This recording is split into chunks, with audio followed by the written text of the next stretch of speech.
pokoknya cuan terus yuk. Jika Bitcoin-nya cenderung datar atau bahkan naik, dan BTC DOM-nya cenderung datar atau bahkan menurun, akankah token Sushi melonjak naik? Kita cek bareng-bareng alasannya apa, kenapa kok bisa dikatakan punya prospek yang cukup bagus untuk naik. Let's go.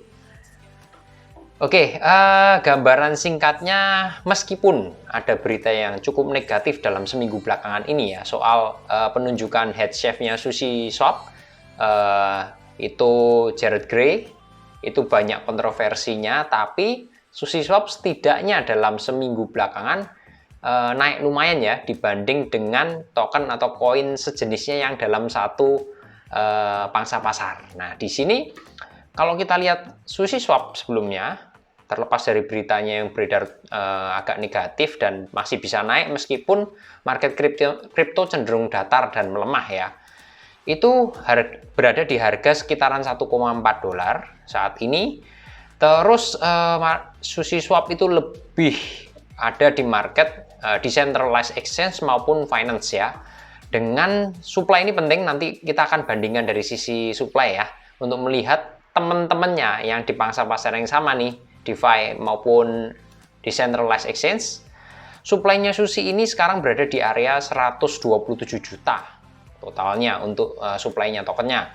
Dengan maksimal supply diperkirakan berada di area sekitaran 244 jutaan, 240 juta sampai dengan 250 juta ya. Kurang lebih supply ini akan kita bandingkan dengan koin atau token lain di pangsa pasar yang sejenis. Di sini apakah dari supply seperti ini, harga sushi seperti ini, itu masih murah atau malah udah kemahalan atau seperti apa? Kalau kita lihat dari coinmarketcap.com di sini ya. Contoh ini yang di pangsa pasar decentralized exchange seperti ini. Untuk sushi sendiri itu berada di sini di area ini ya, 127 ini. Ini supply sementara, tapi kita analogikan aja totalnya semuanya 244, 250 lah kita buletin aja, karena ini hanya sementara, supply sementara. Kita mau bandingin nih dengan supply seperti ini dan harga 1,4, ini apakah masih murah? Kita contoh nomor satu nih, ada Uniswap. Uniswap ini dengan harga 6 dolar, circulating supply-nya ini belum maksimal ya, circulating supply-nya itu sudah mencapai 760 juta. Bandingin aja, Sushi itu maksimalnya 250 juta.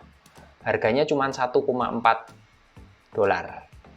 Ini Uniswap posisinya udah 6 dolar, padahal supply-nya lebih banyak, 700 jutaan. Diasumsikanlah, misalnya ini pangsa pasarnya sama nih, decentralized exchange. Berarti supply-nya ini 3 kali lipat lebih banyak daripada Sushi.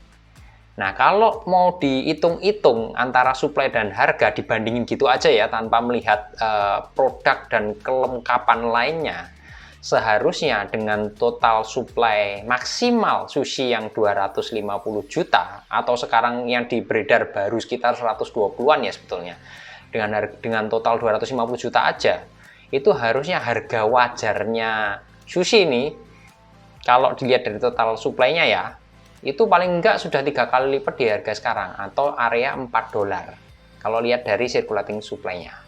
Sekali lagi, itu baru dibandingin dari Uniswap, belum yang lain. Kalau contoh scroll bawah lagi nih, ada Synthetic. Synthetic ini berada di supply-nya 238, mirip-mirip 238 juta, maka dia 2,3 dolar, alias sebetulnya ini udah lebih mahal daripada Sushi. Sushi baru 1,4 tuh. Ini baru salah satu contoh, belum dibandingin dengan koin atau token yang lain. Teman-teman akan menemukan yang sama. Bandingin lagi contoh ini tadi di decentralized exchange, selanjutnya di DeFi, decentralized finance. Bandingin lagi ada Avalanche. Ini posisinya circulating supply-nya saat ini hampir 300 jutaan. Anggaplah ini mirip ya, 250 juta tadi ya untuk maksimalnya loh ya, sekarang baru 120-an sekian untuk Sushi. Harganya aja udah 15 dolar lebih, malah mau 16 dolar, alias 15 kali lipat, hampir 15 kali lipat lebih tinggi daripada Sushi, 14 kali lipat lah. Nah, itu diasumsikan seperti itu, maka harga Sushi sebetulnya kalau cuma dibandingin ya dari circulating supply-nya, maksimal supply-nya, maka dari kesimpulan sini aja sushi masih murah dibandingin dengan koin atau token yang berada di atasnya. Masih jauh banget harganya. Itu dari sisi supply. Nah, sekarang kalau kita lihat dari sisi pergerakan harganya seperti apa, charge-nya seperti apa. Sushi ini di time frame mingguan saat ini sudah berada di area support dari candle ya, support dari candle seperti ini. Kalau kita garis, ini garis merah ini yang saya buat ini sudah dari awal ini mengindikasikan kalau di area support ini biasanya harga sushi terpental naik setelah melakukan kenaikan yang cukup signifikan. Teman-teman bisa lihat di sini ya, di area ini setelah menyinggol support yang merah ini dia melenggang naik. Akankah setelah sekian lama ini dari sekitaran Mei 2022 sampai sekarang ini masih berkutat di sini-sini aja, mungkinkah sushi mendapatkan momentum akan naik di sini? Karena ini sudah di area support, harga sekarang sekitaran 1,43 dolar. Ini dari time frame mingguan. Kalau kita masuk ke harian di sini, di harian secara singkat aja ini sudah sedikit ada breakout dari trendline resistennya gini. Meskipun ini belum mengindikasikan apa-apa ya, tapi suatu hal yang cukup positif di sini karena breakout trendline resistennya sudah terbentuk dari akhir Mei 2022. Ini cukup positif, mudah-mudahan kalau bertahan di area di kisaran di atas 1,4 dolar maka ada potensi sushi naik lebih tinggi. Nah, selanjutnya kalau kita menggunakan Fibonacci, target kenaikan sushi itu di berapa? Oke, kita tarik Fibonacci titik tertingginya kita tarik dari awal Mei. Kita tarik ke titik terendah di kisaran pertengahan Juni ya.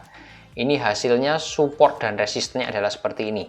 Untuk support karena harga berada di area 1,43 sekarang, support ada di area 1,296 dan area 0,878. Sementara untuk resistennya ada di area 1,556, 1,765, 1,974, 2,273 dan di area 2,652. Dan kalau kita lihat di sini untuk resistennya kita bandingin dengan kita menggunakan bantuan indikator. Oke, dari sisi Ichimoku dulu. Untuk Ichimoku kalau teman-teman lihat di time frame daily-nya dan volumenya, teman-teman bisa lihat volume di sini nih tanggal 14 Oktober ini volumenya cukup tinggi. Bahkan kalau lihat secara historisnya aja, volume di sini ini udah lumayan banget ya, termasuk dalam volume yang cukup besar. Itu ketika menembus awannya Kumo ini, dan ini semuanya baik biru, Tenkan, Kijun, Chikou-span, terus di atas Kumo, plus dari sisi volume waktu breakout semuanya mendukung untuk sushi melanjutkan kenaikan. Meskipun nggak mungkin langsung naik, pasti ada koreksi. Ini adalah poin yang pertama untuk sushi. Dari sisi Ichimoku semuanya running bull ya. Untuk Ichimoku, terus untuk selanjutnya kalau dari sisi CCI 50 yang biasa saya pakai, maka untuk CCI 50 teman-teman juga bisa melihat ini udah berada di area atas garis 100 yang artinya memang sudah overbought, cuman dia tidak membentuk divergence negatif ya, ini masih berada di atas. Lain halnya dengan teman-teman lihat di sini, ketika dia udah break naik, akhirnya turun lagi karena dia membentuk divergence negatif di atas ini, makanya turun. Di sini tidak terjadi divergence negatif, makanya saya beranggapan sushi mungkin kenaikan yang kali ini akan melanjutkan penguatan dengan support dan resistance seperti tadi menggunakan Fibonacci. Dan menurut saya kalau bisa breakout di kisaran di atas 1,9 atau bahkan menyentuh harga 2 dolar dan bertahan di sana, maka potensi untuk melanjutkan kenaikan sampai dengan 2 kali lipat area 4 dolar dan bahkan 5 dolar itu mungkin terjadi. Syaratnya itu berada stabil di atas 2 dolar untuk sushi, yang artinya berarti kenaikan sekitar 50% dari sekarang dan bertahan di situ, maka akan melanjutkan penguatan kenaikan yang lebih bagus lagi. Itu untuk gambarannya untuk sushi. mudah-mudahan bermanfaat, dan sekali lagi target kenaikan ini akan lebih positif kalau marketnya mendukung. BTC-nya nggak turun dalam, cenderung datar atau naik, dan BTC DOM-nya cenderung datar atau bahkan menurun. Dan ini sekali lagi disclaimer on, dan teman-teman yang mau ngambil bisa coba di spot dulu. Tapi kalau bagi yang futures, wajib pasang stop loss, dengan mungkin bisa dengan pakai stop loss tadi yang di area support yang saya sebutkan. Mudah-mudahan bermanfaat, dan mudah-mudahan Sushi beneran melonjak naik. Salam cuanco.